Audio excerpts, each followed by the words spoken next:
Brandon's youngest son, Kyler, only employed here for the moment to get all your attention, and I'm going to hand things off to Evelyn, our lovely host. So please give her a little bit of clap.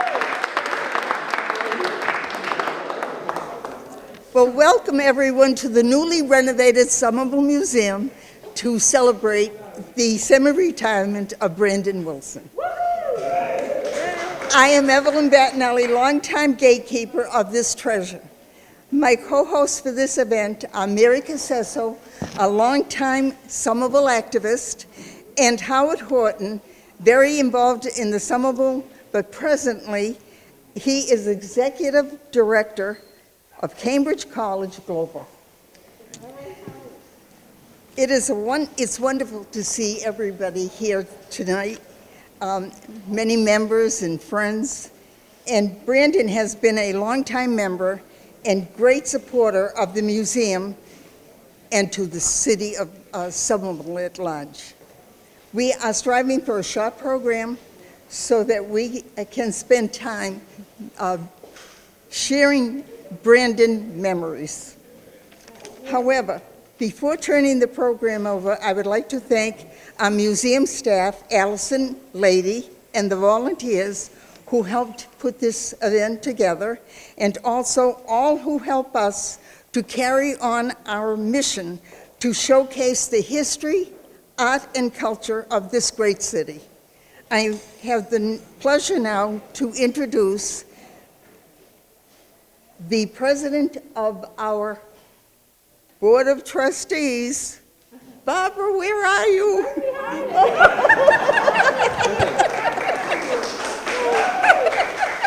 As always, she's got your back. Thank you, Barbara. Okay. Well, normally I don't write these speeches out, but I was told, like I've got 5 minutes tops, and I'm going to make it less than that. So I did. So first of all, thank you, Evelyn. So I've known Brandon for 32 years as a neighbor and a friend. In fact, we met at her house at an open house party just after my son Matthew was born, and her son Blake was a few years old. This highlights one of the things that characterizes Brandon most, her love of community and her love of organizing communities.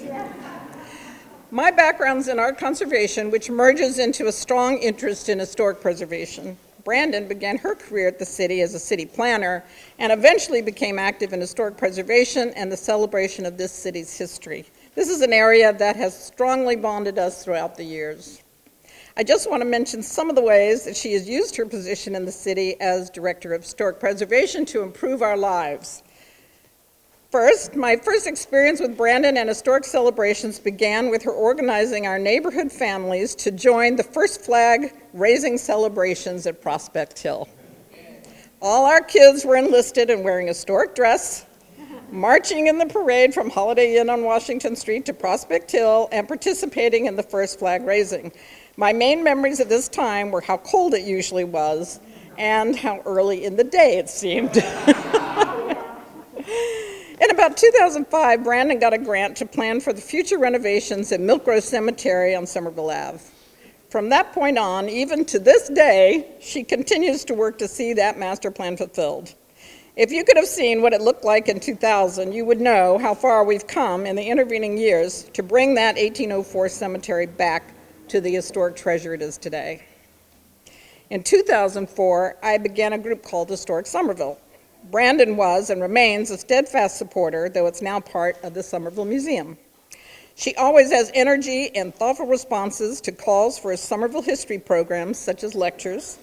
In her position with the city, she became and remains the critical liaison between the museum, Historic Somerville, and the city in such programs as the Ghost of Somerville, which is happening in Milk Grove Cemetery this October 30th, by the way. About 10 years ago, Brandon Historic Somerville and the museum began to form docent programs to teach interested passers-by about the tremendously rich history of our city. Before long, we had expanded the program to 3 sites, Milk Grove Cemetery, the Powder House, and Prospect Hill Tower. And anyone who has heard or witnessed Larry Wilworth as a colonial at Prospect Hill has undoubtedly come away a changed person.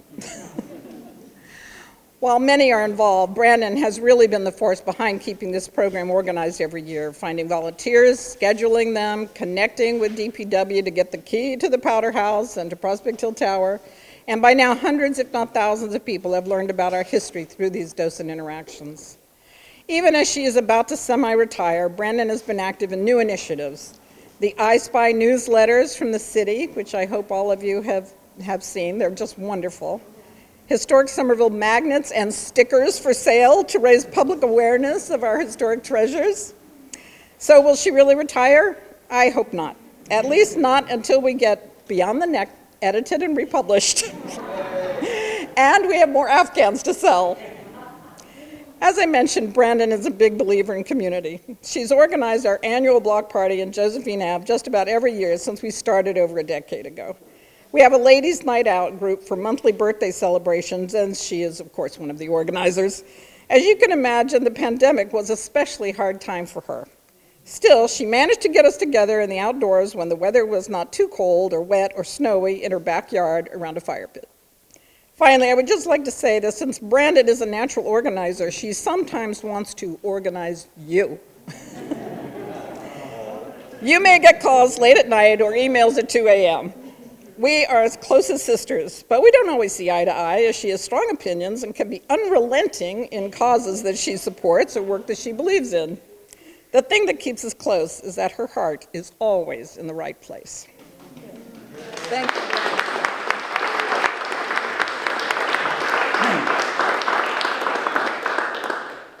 So by a show of hands, how many of you think that J. Brandon Wilson is going to retire?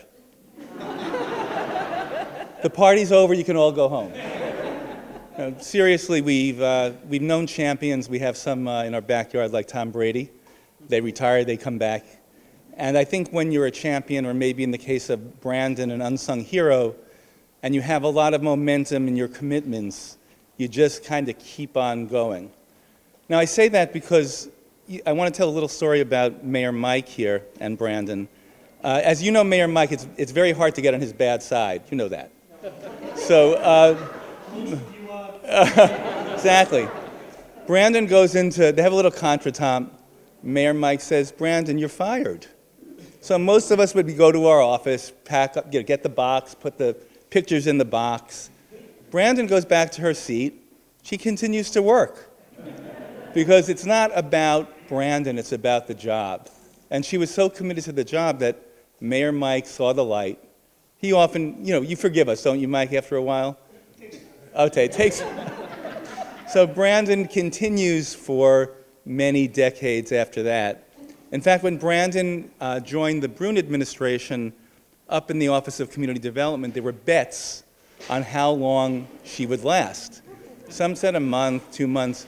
Pretty much everybody else there resigned before Brandon. And 40 years later, Brandon is still walking the halls of City Hall.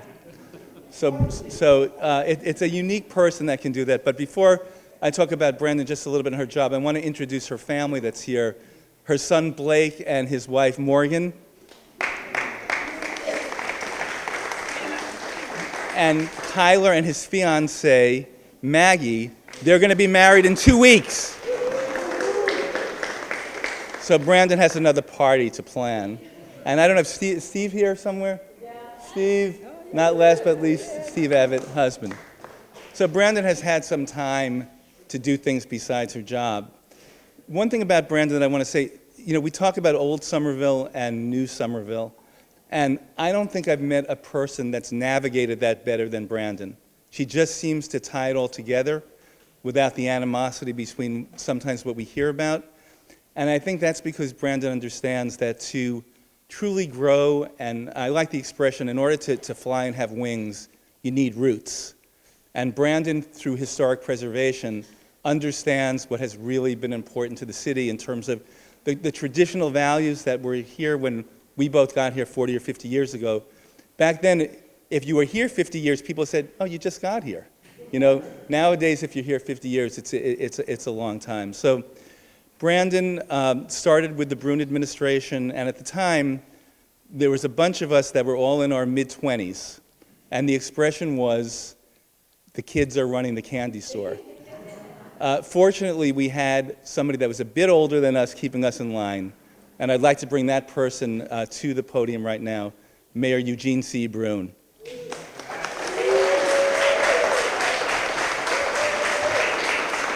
Thank you. I'll try not to speak too long. During the 42 years that Brandon worked for the city, I think she touched everybody. But she also antagonized everybody. So it's true.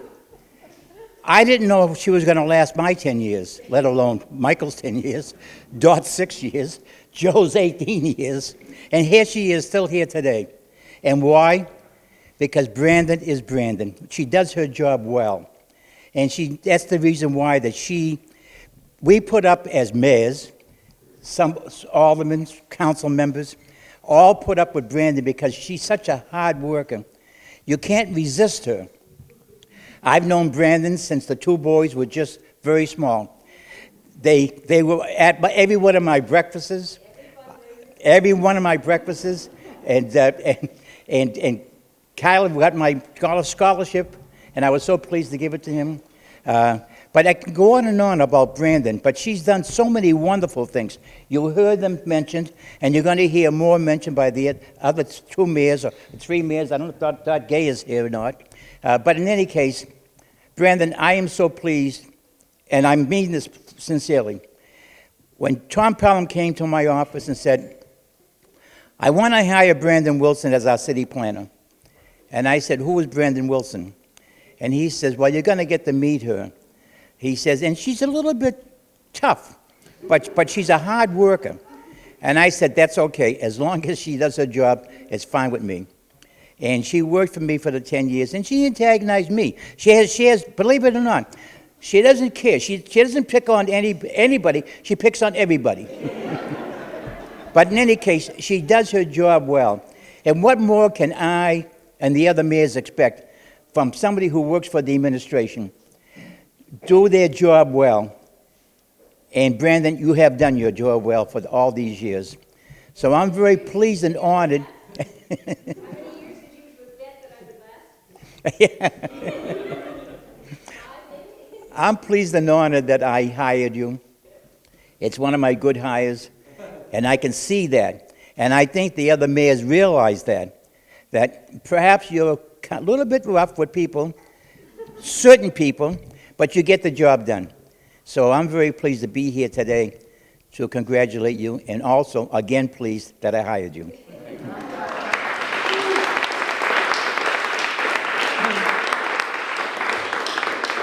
Okay, so we're going to go in order of chronology, and we're going to bring over the infamous and famous Congressman, Alderman from Ward 5, member of the Dante Alighieri Club. That might be your biggest distinction, but we all know him as Mayor Mike.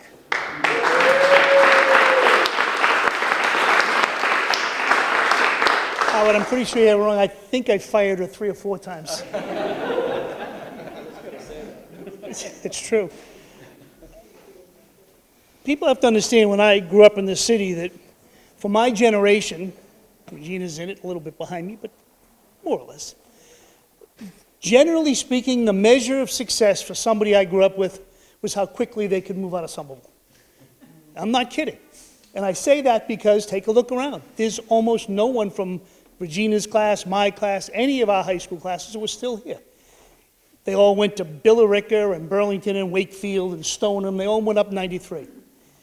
Except for Regina, who went to Brookline. She went the other way. And there was a reason for that. There was a reason for that. There was a reason that Somerville was referred to as Slummerville. Because we didn't care about ourselves. Because we let people run over us. If you don't believe me, there are still plenty of buildings around this city that I can show you, mostly former schools, that were built in the 50s and the 60s. They were just allowed to build anything. Tear down houses all over the place and just build anything, with no regard whatsoever about the neighborhood or the quality of life, either for the people living in those buildings or the people living nearby those buildings. And I will tell you unequivocally that when I took office, pretty much every developer and builder that supported me came and said, you got to get rid of that Wilson. She's a pain. She says no to everything. She won't let me do what I want to do. And I'm losing money because of her.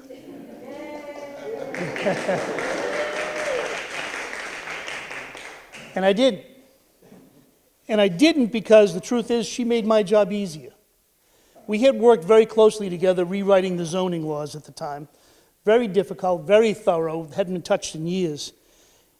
And the whole idea behind that entire process was to protect residential neighborhoods, not to stop development where it was appropriate, Boynton Yards, Assembly Square, other places like that, not to stop that, but to protect the residential neighborhoods, to protect the quality of life, to make Somerville the kind of place that people wanted to come to.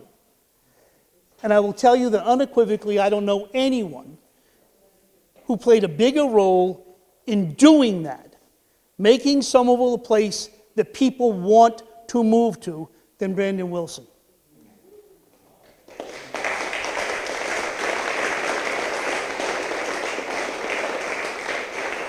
Now, I will, just as Gene said, is no one's, I know, those of you who know me know that I'm kind of shy and retiring and, never up for a fight, always just want to get along. Brandon's the same way. You put two people like us in the room and there's going to be problems. And there were. But every time there was a problem, it was for the good of the city. It was for the good of the community. And I will tell you that I look today and I see some of the development that's happening. There's one on my street. Actually, the city's been very good. People are loving it. They're enjoying tearing down these old, beautiful homes. Or sticking as many apartments as they can, dumping things in the backyard. I can't believe we're having conversations about allowing people to build houses in their backyards. The few places, the handful of houses who are left in this city that can actually have a place to enjoy. I'd rather turn those back. If you want to get rid of your backyard, see me. We'll get a garden back there. We'll give it to somebody else who can use the open space and enjoy it. In the city that today still has the least amount of open space of any city in America. And yet, we're throwing it away. Brandon wouldn't let that happen. And to me, I think her career, I don't know what you're going to do next, Brandon. I mean, I hope you continue to be a pain in the ass to somebody. Look behind you. There you go. Good. To me, I wanted to come today mostly to say thank you. With all the fights we had, all the disagreements we had, actually they weren't mostly disagreements, they were disagreements around some details. I will tell you that I am incredibly proud of the work that we did together. I think you did a fantastic job while I was mayor. From what I saw, you did a fantastic job afterwards. And I just hope the city has learned from the things you have done to protect this city and remembers, which I know that most of them don't, remembers the fights we had to protect what was here and to make what was here better, as opposed to simply just throw it away and start all anew and burn it all down and begin anew. That's not what we need. That's not what most people want. That's not why people move here for the most part. And that's not why people stay. Thank you, Brandon, for everything you did for the city.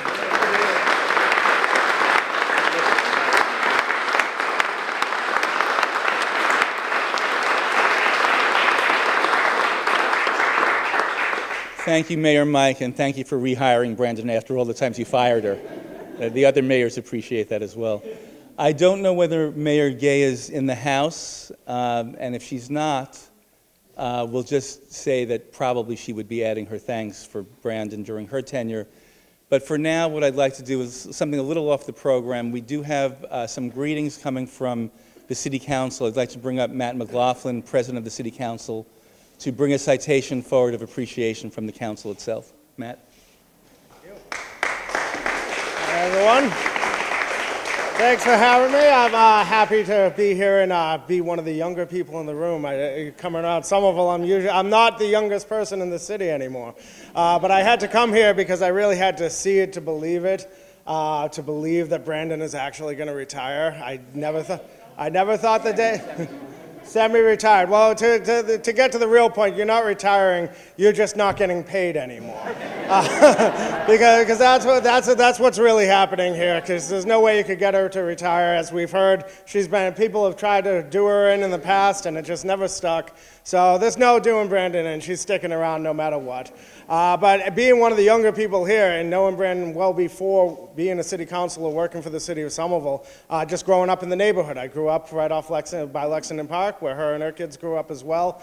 And just seeing her passion and involvement in the community was definitely one of the things that first was unusual, as the former congressman said. It was unusual for people to take pride in their community. And as someone who did take pride in their community, I got along with Brandon and also had issues as well, but we'll stick with the nice stuff. But no, I think it's great to hear that you're only semi-retiring and that you're going to still be around. Maybe you won't be around at midnight during a full council meeting, coming up and saying, Matt, please plug this event that's happening tomorrow. And I say, Brandon, what are you doing here?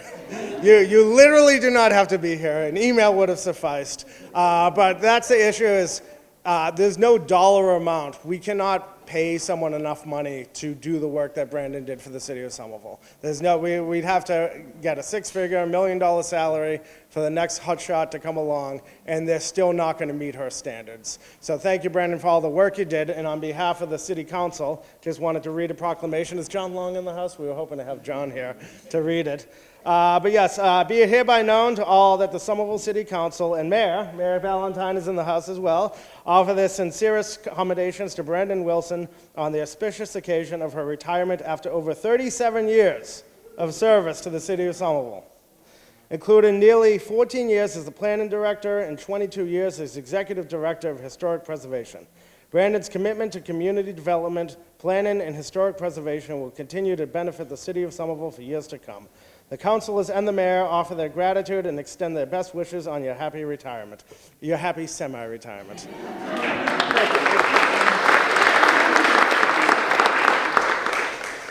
Brandon, with Mayor Ballantyne in the house, it's the time to ask for a raise. I actually can tell you, Tom Bent and I served on the most recent municipal compensation board. So we got a chance to look at your salary, and we have to say the city is getting a great bargain. And Mayor Ballantyne, you can consider that an initiative for efficiency in government, because you're getting twice the work out of a person that's now maybe working 20 hours. What I'd like to do at this time is, I believe when you walked in, there was some, speaking about efficiencies, Brandon took her old business cards so we could write on the back a word or two about Brandon. So she doesn't believe in any waste. So if someone can somebody bring those cards forward? We just wanted to read just a few words that people said about Brandon. I'm going to ask my co-host and friend and colleague, Mary Cassessa, to come up and read a couple of these before we continue the program with Mayor Curtatone and Mayor Ballantyne. Okay, I'm going to lower the mask. It is heartwarming, Brandon, to hear what everyone has to say about you. All of it is true. Tenacious, don't think you can say no to Brandon, but charming, committed, and always to do the right thing. So we want to move the program along, and there's a lot of things in here. Thank you. You seeded preservation when no one realized how important it is, so that's your legacy. So, a never-ending to-do list of love. I'll take it. Thank you. Determined, exclamation. Adams Magoon House, heart. Motivated, energetic. These same words keep coming up over and over. Good luck, no more costumes, right? That's Marie Conley. She signed, so I used it. Her wonderful walking tours of our wonderful city. Maybe only a couple of more, because we don't want the party to end, even though we love hearing all these wonderful things. You won our hearts and our heads. Energy beyond belief. One more, folks? Is that what? Two more. Okay, here's a heart, and so that you drive Oh, Christ off the cross. I'm not sure that that's what I expected on a heart. Fess up. Fess up. The synonym is tenacious. That one's going back in. Now I'm going to start speaking. Longtime resident living on Prospect Hill. Maybe. Thank you for all you've done and continue to do. Is that good, Hal? Thank you.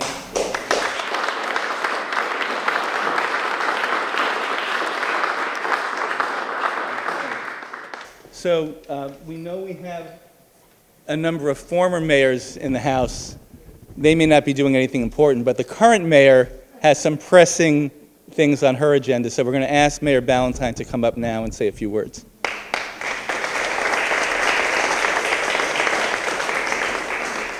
Brandon, I gotta move this up, I think. There's no amplification, so. Oh, okay, then that's great. Oh, this just okay. So Brandon, wow, look, all these people, you know? Well, I think more than anything what they love is you. I have heard there's been a lot of spirited debate over the years, but they love you. They know the work that you've done on behalf of Somerville. And I think when I first started, I shared with you that I use her sort of as an adjective. I say, I'm looking for a Brandon Wilson to start this initiative because I know that everything you represent in terms of your thoughtfulness, trying to connect with people, resources, has just improved our city for everyone. So I wanted to also mention that George Proakis sends his regrets. He really wanted to be here, so he shared a little bit with me, some of which I did not know about you. I apologize if you've all heard this before, but you joined the city staff in 1984? Is that correct? 80. Oh, okay, George didn't get that right. Okay. You served as the director of the planning team, supporting the planning board and overseeing growth and change in the city during the years when Davis Square became a destination with the arrival of the Red Line, and during the extensive debates about the future of the Somerville lumber site, and the arrival of new commerce like Home Depot and the East Somerville Stop and Shop. Brandon always worked to prioritize good urban design, the concern of neighbors, making sure that projects large and small were made better and more attractive. As I think everybody knows, you served under 4 mayors, Mayor Brune, Capuano, Kelly Gay, and myself. Eventually, you moved into the role that you've held for over... I'm sorry. I apologize. See, everybody loves you. See, they're making sure. Sorry. You know what? This is George. Got it mixed up again. Sorry about that. Eventually, she moved to the role that you've held for nearly 2 decades, which is running the historic preservation programs in Somerville and working with the Historic Preservation Committee. Brandon spearheaded many efforts to designate important properties in Somerville as local historic districts. Brandon and the commission were working with Somerville's unique landscape of historic structures and pioneered the concept of the one building historic district and targeted single key properties for designation, leading to success today at preserving important parts of the city's built environment. Most significantly, Brandon has become known as the organizer of events that have brought attention and education of the Somerville history to young and old members of our community.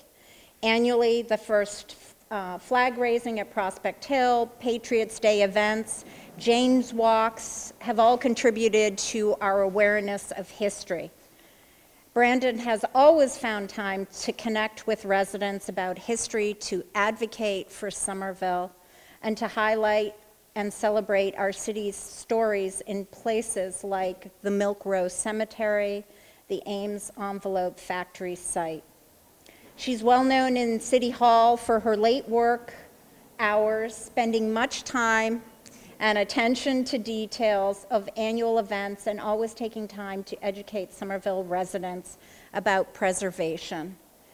She has worked in this role under mayors Kelly Gay, Curtatone, Brune, Capuano, maintaining her advocacy for history with whomever has been in office. Brandon, I thank you very much for everything you've done for the city, for connecting with me, certainly when I was a resident, when my kids were little, and just, wow, look at all these people. And that shows the stamp and the impression you've made on our community. Thank you.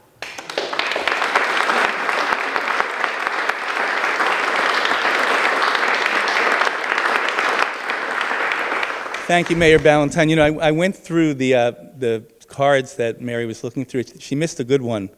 Look sexy in 18th century garb. Oh, no, that's in there. So thank you, Mayor Ballantyne. Mayor Gay, who actually broke the glass ceiling in Somerville, followed by Mayor Katjana. I want to ask the gentlemen mayors, how come the women mayors that ran became mayor their first time out, and you guys all had to run more than once to get the job? Do they know something you know? Okay, okay. So I'm going to ask Mayor Gay to come and say a few words as well.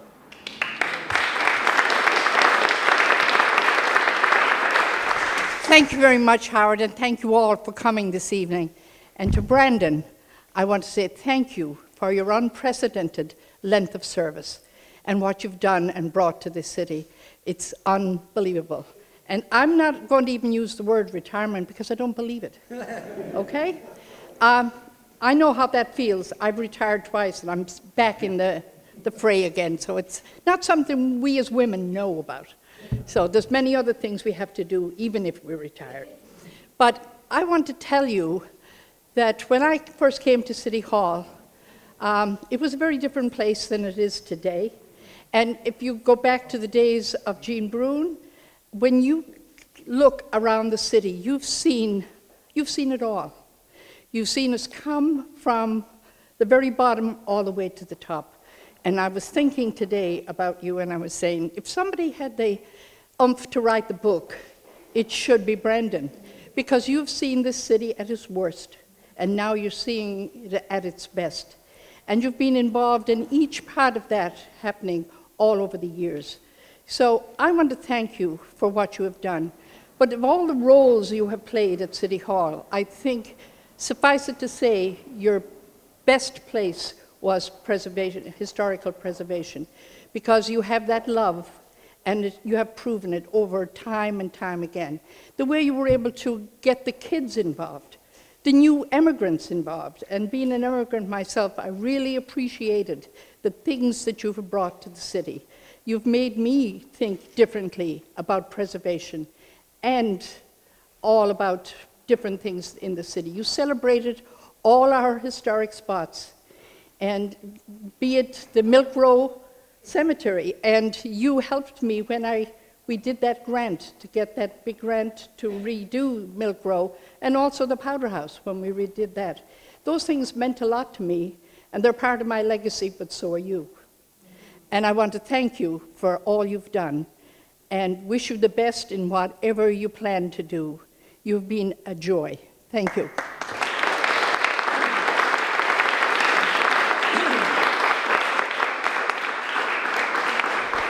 Thank you, Mayor Gay. Now, he was forgotten for a minute, but that was only a minute. But just speaking of history, we've had mayors in Somerville for over 100 years, but we have the 3 longest-serving mayors in the history of Somerville right here with us, with Michael Capuano and Jean Brune. But we have to say the record goes, I don't know how he's done 9 terms, as well as being an alderman at large. And he still looks damn good, I think. Mayor Curtatone.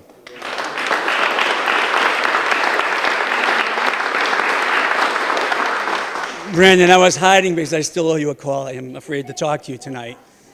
I was sitting there, I was laughing, and I want to speak some remarks from the heart. Everything's from the heart and serious, even the stories I want to tell. You know, when Howard grabbed me down in Block Cafe about 3 weeks ago, said, listen, I want to talk to you about a couple of things. Brandon Wilson having a retirement party, if we want you to speak. I said, excuse me? He said, Brandon Wilson. I said, yeah, right, okay, she's going to retire? Even tonight I called, they said, what time does it start? Is she really retiring? Then I come here and I hear semi-retirement. I said, here we go. Here we go. Mike, it was 3 times you tried to fire her because you told me. And I said, well, she's a poltergeist. She keeps coming back. But I do want to echo the impact, the legacy you've had in the city, Brandon, on me. And I go back in my experience, having grown up here, Mike mentioned something about point to the buildings that defined us in the wrong way, but that term we don't repeat anymore. And Brandon really made us stand up and say, why should we take less than what our values say who we are? And I go back to those. Brandon's always stressed the importance of history as part of our values, our historical context, who we are, and if we forget that, we lose part of our soul, part of our identity. We go back to those events when it was, you know, the great, we'll do the flag raising January 1st, right? I remember those days when it was a handful, Mike. If you were there, may they rest in peace, the late Tom Taylor, Isabel Cheney, you still wear her cloak every January 1st. Fred Lund, one of the longest serving, maybe even longer than you, public servants in the history, and and I'm glad you recommend I wear his cloak. And, but everywhere around the city. I can tell you those events did so much for people wanting to stay here long term. We actually were the first city in the world to measure happiness, and they would point to those civic events that started longer before me and said, it made me feel connected to who we are, and it made me want to stay here longer. I thank you for that, because I'd say, you know, I've heard all these stories are true, by the way, they're kind of funny, but, you know, we take 1,000 people like you with that passion, that determination, and that tenacity. And it wasn't just in the job that she did, that she was hired to do, working with other advocates and activists on the commission to pass the Community Preservation Act here, right? To stand up for immigrants' rights, to participate in anything above and beyond what she was supposed to do.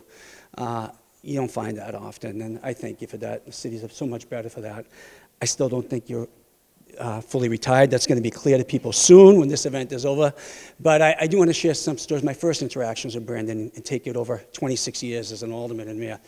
I had been elected in 1995. I was at a planning board meeting. You were chairing the planning board, and we were debating the zoning change for Kawasaki, Union Square. And a gentleman, remember this one? You testified against it. But Brandon was chairing the board, and a gentleman came from Belmont, young, attractive man, said, I'm here, don't think of motorcycle drivers as stereotyping like this. I'm young, I made myself into a self-made millionaire, and Brendan interrupted and said, I have one question. Are you married? From the chair, I remember that, and that stuck with me for a long time. And when you mentioned, how many hours she works, that's no joke.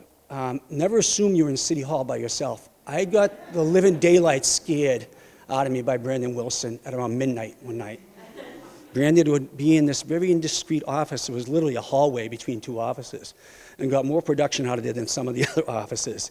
And she would be there burning the midnight oil. And I know, Mike, that's why you admired her, because she was like you, extra and putting in the extra work. And the other thing I've come to realize is she never takes no for an answer. I always appreciate that. But be ready for her to haunt you nonstop until you get a yes. I loved it. But I got to the point where, Brandon said, we really need you to come to this event. Brandon, I'm all in. I'll just won't be back in time. It wouldn't stop there. It continued for a few weeks. And it got to the point where I said to my staff, do me a favor, give Brandon a call. You want to meet with her? No. You want to talk to Noah? I want you to talk to her so I can run down to my car, which I had to do, and then I have to run into her in the hallway. That tenacity, that relentless pursuit of just making the community better, I really appreciate it. And all joking aside, it's all true. Truly admire having worked with you. I learned a lot from you. And thanks for making me understand and appreciate historic preservation and the importance of our lives so much better, and love it. Good luck. I know you're not retired. Good luck.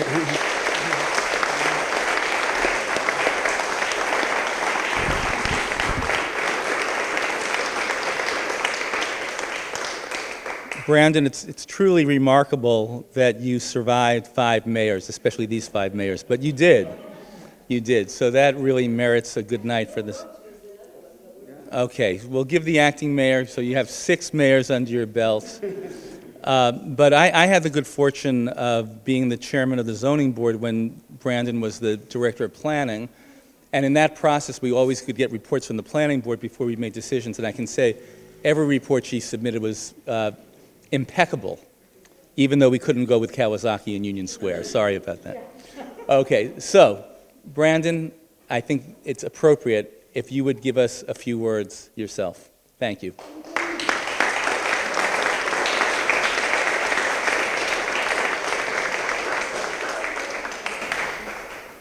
Thank you all for being here tonight. It does warm my heart to see you all here. I have been sworn to keep it brief, which is very unusual for me, I'm sure you know, and so I will do that. But in addition to thanking you for being here and welcoming you, I want to tell you that I had a couple of goals in doing this party, if you will, and one is which I never got that gold watch at the 10-year, 20-year, 30-year, 40-year, so I needed some type of closure for the time that I've spent in the city. It is in fact true that I am not totally retiring. That's not my nature. I don't feel like I have no steam left to go, but there are some other things that I would like to do while I can still do them. So I'm just reducing my hours, so just FYI. I mean, who doesn't love a party, right?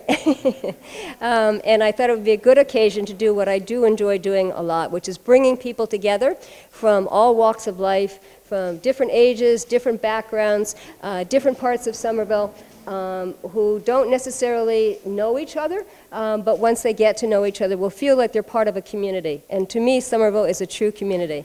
Michael and I have always agreed on this part in this, and I treasure your comments as well, because even though we had our differences at times, we always worked things out, and we always were coming from the same place. So, and I think that, you know, bringing you all here tonight and seeing you is just an example of that. I mean, I've worked with all of you in some fashion or another. Thank you, Barbara, for mentioning some of the things that I have done over time, certainly.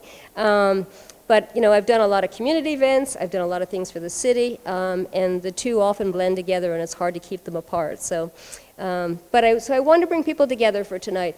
And I have another ulterior motive, I will be completely honest, and that is this museum. I am so proud of this museum, and the work...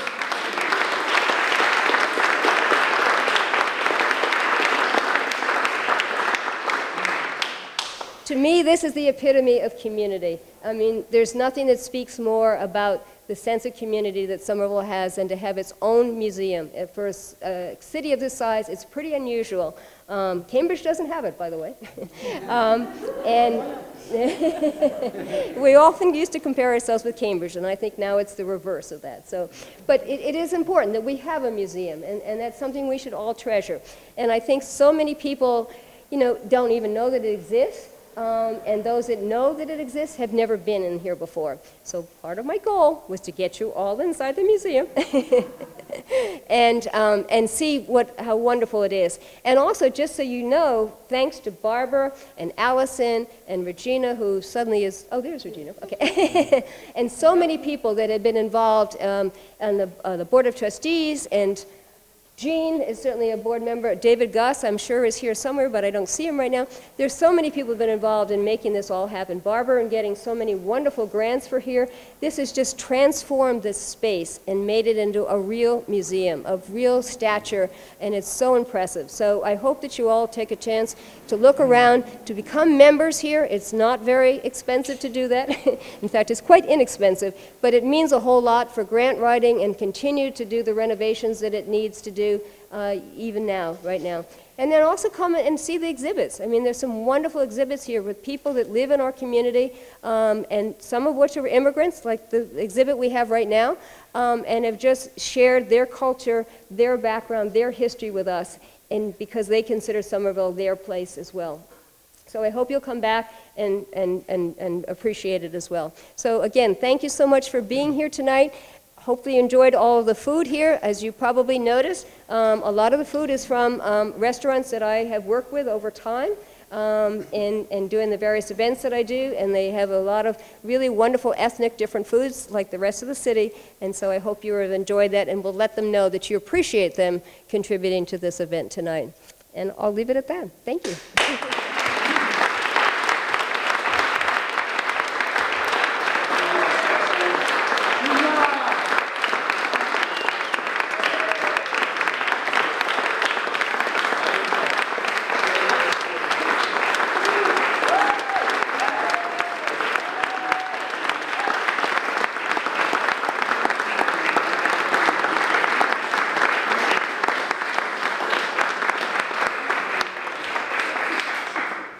I was going to end by saying, let's go, Brandon, but I don't think that's politically correct. I'll just say, Brandon, let's go. So I think Brandon, you can see by the accolades, the difference that one person can make.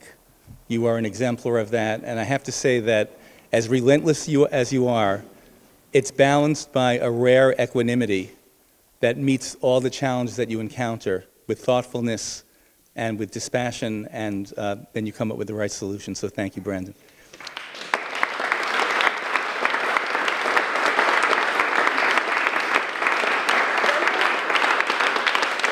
One thing I didn't say, but I will want to emphasize, is we need to continue to be vigilant to keep our community to be the place we want it to be. And I think Michael has raised some of the issues, and that's one of the reasons I'm continuing to work here, because preserving history, but also the traditions and the values that I think most of us really believe in, it takes work, and we need to continue doing that, and that's why I'm staying on.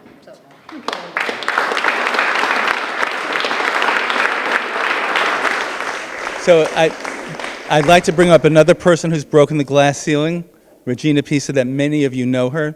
She's the managing partner emeritus at Goodwin Law. So Regina? So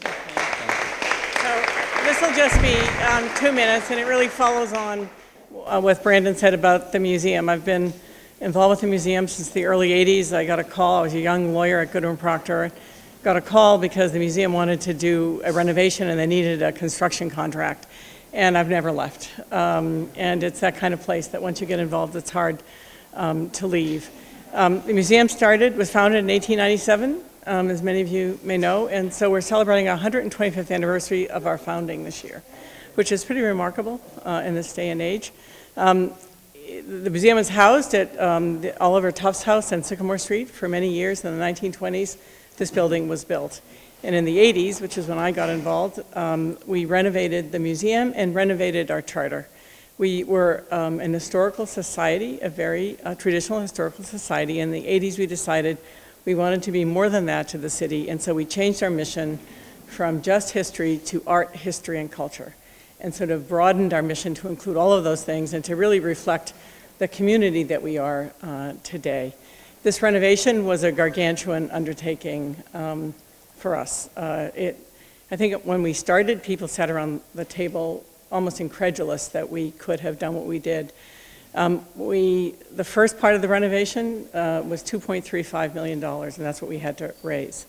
The second phase 2 of the renovation, which is bringing all of our collections back, now Larry O'Toole from Gentle Giant is storing them all for us off-site. We thank him for his... The second phase, which is $400,000, was to make the basement climate controlled, and we're sitting on a spring, so that's not easy, and to get the collections back, which we're about to start tomorrow. And so that total bill was $2.75 million, if you can believe it. We've raised all but $125,000. If you had asked me whether I thought we could, I would have said it's crazy. Thanks to the CPA, which was a big contributor to that, but to also many of you in this room. I look around the room and, you know, I'm not going to start naming names, so I'll leave people out. Mike, Tom, I mean, all of you, Bob Doherty, where are you? You know, who contributed to the renovation. We thank you.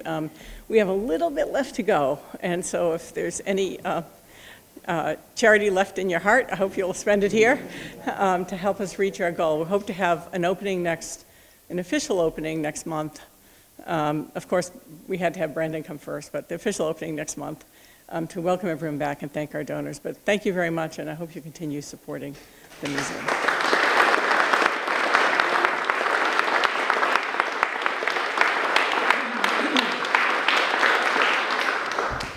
So today is the last day of summer. Tomorrow is the fall, a perfect time to set Brandon on towards her transition.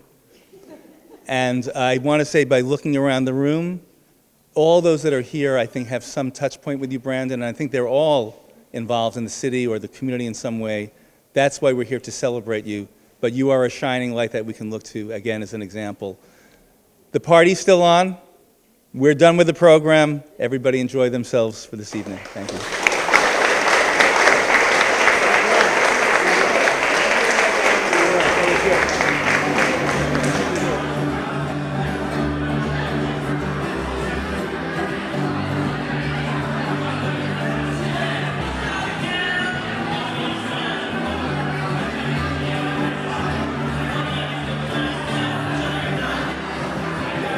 Hi, Brandon. This is Barbara, and I'm just congratulating you on your semi-retirement, but I know that it's not really happening. You're just going to be working the same as usual. But see you there. Hello, Brandon. Congratulations on your retirement, but I'm sure you're not really retiring, but many more parties ahead, and congratulations on all your work on behalf of the city and historic preservation and arts and cultural work in the city, and we'll see you around. Congratulations, Brandon, for all the years of service that you've given through your heart, blood, sweat, and tears to this city. You deserve more than a party, but we're here, we're celebrating, and we love you. Thank you. Congratulations.